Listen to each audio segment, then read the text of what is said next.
The Deputy Prime Minister also echoing the same in Parliament today as those crucial financial bills were debated and passed in the lower chamber. Janelle Ferguson reports.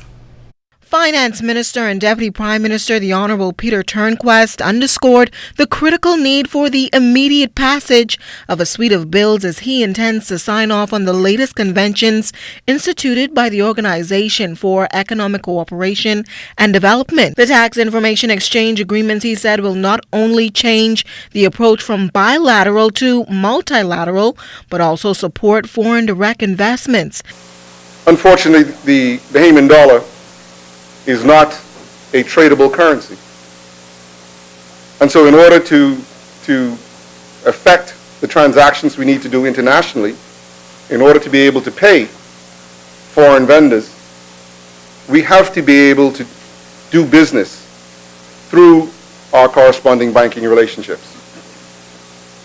And so again, you can see that our need to comply and our need to be as proactive and transparent as possible and as our law permits is vitally important.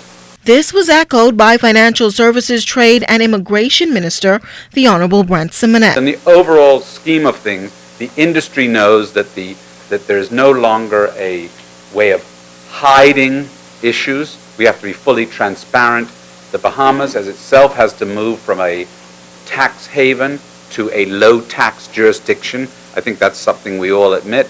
We spent a long time as both governments with a well-known person in the industry going around saying level playing field, level playing field, level playing field. It didn't work.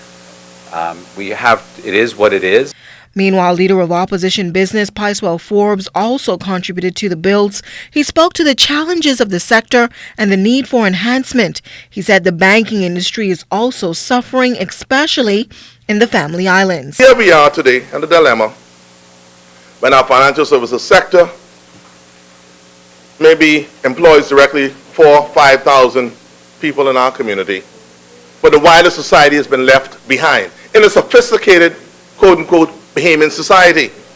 We are challenged. Family island communities cannot get money on a day-to-day basis in these communities. And nowadays, hard banks, what they call brick and mortars, are now leaving our family island communities. Meanwhile, the MP for South Andros and Mangrove Key called for government to act quickly and to increase education in the financial services sector, but also remain on the cutting edge for compliance. The bills were passed and will be debated in the Senate on Thursday. Janelle Ferguson, ZNS Network News.